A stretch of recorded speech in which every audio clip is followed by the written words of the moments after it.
Halo, Assalamualaikum warahmatullahi wabarakatuh.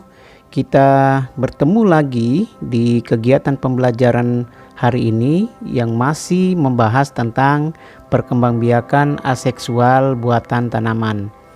Untuk pembelajaran hari ini, kita akan mengulas sedikit tentang okulasi.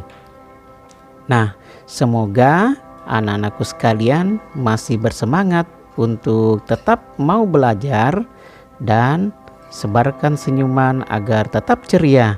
Oke anak-anakku sekalian, sebelum kita masuk dalam tahap-tahap okulasi, terlebih dahulu kita akan membahas sekilas apa sih sebenarnya perkembangbiakan aseksual buatan dengan okulasi tanaman ini. Nah, melihat dari arti kata okulasi itu artinya menempel.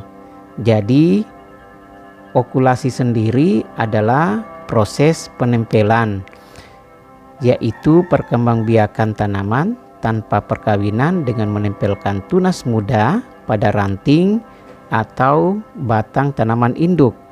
Tujuannya adalah menyatukan sifat tanaman yang berbeda tetapi masih dalam satu keluarga, misalnya antara terong dan tomat. Nah, sebenarnya banyak variasi-variasi tanaman yang bisa dilakukan dengan okulasi. Tahapan-tahapan atau prosedur penempelan pada kegiatan okulasi tanaman ini ada beberapa bagian.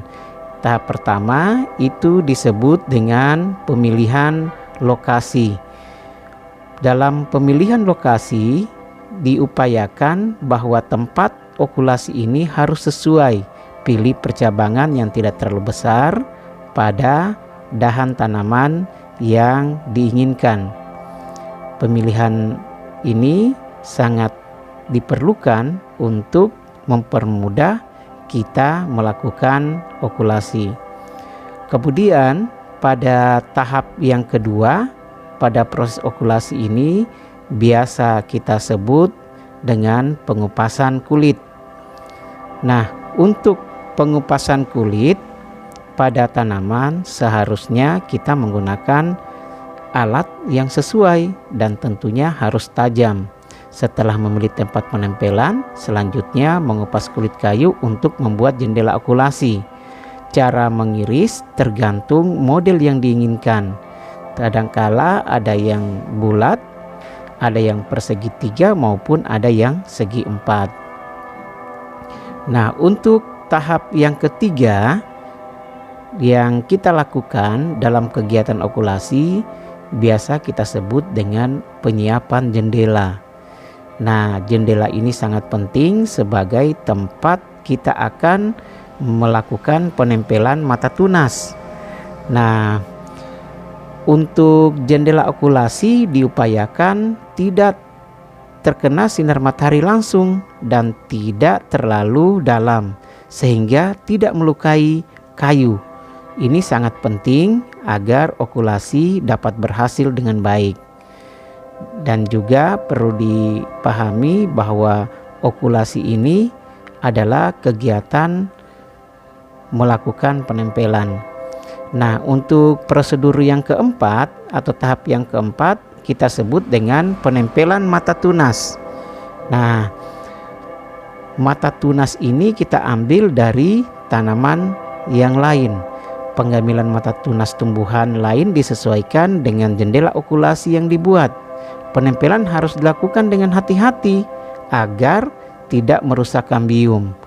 Kebersihan dan keutuhan kambium ini harus tetap terjaga, dan inilah merupakan salah satu faktor keberhasilan kegiatan penempelan yang akan kita lakukan. Kemudian tahap yang kelima dalam proses okulasi ini adalah pengikatan. Ini sangat penting untuk menjaga bahwa mata tempel yang kita tempatkan pada jendela okulasi ini tetap berada pada tempatnya dan tidak bergeser. Mengikat jendela okulasi sebaiknya menggunakan plastik polianil klorida. Panjangnya disesuaikan dengan lingkar dahan. Selebarnya minimal 1,5 cm dan ketebalan 0,1 mm. Biasanya lilitan dari bawah ke atas.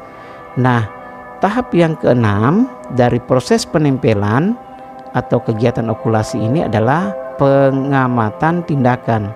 Ini penting untuk mengamati apakah okulasi itu berhasil atau tidak. Nah, ada tanda-tandanya ini. Mata tempel akan dilihat hijau dan tidak kering jika berhasil, namun akan terlihat hijau kemerahan hingga hitam bila gagal. Bila mata tempel setelah berkembang, maka tanaman ini siap untuk dilakukan pembukaan ikatan. Ini penting untuk adaptasi tanaman selanjutnya.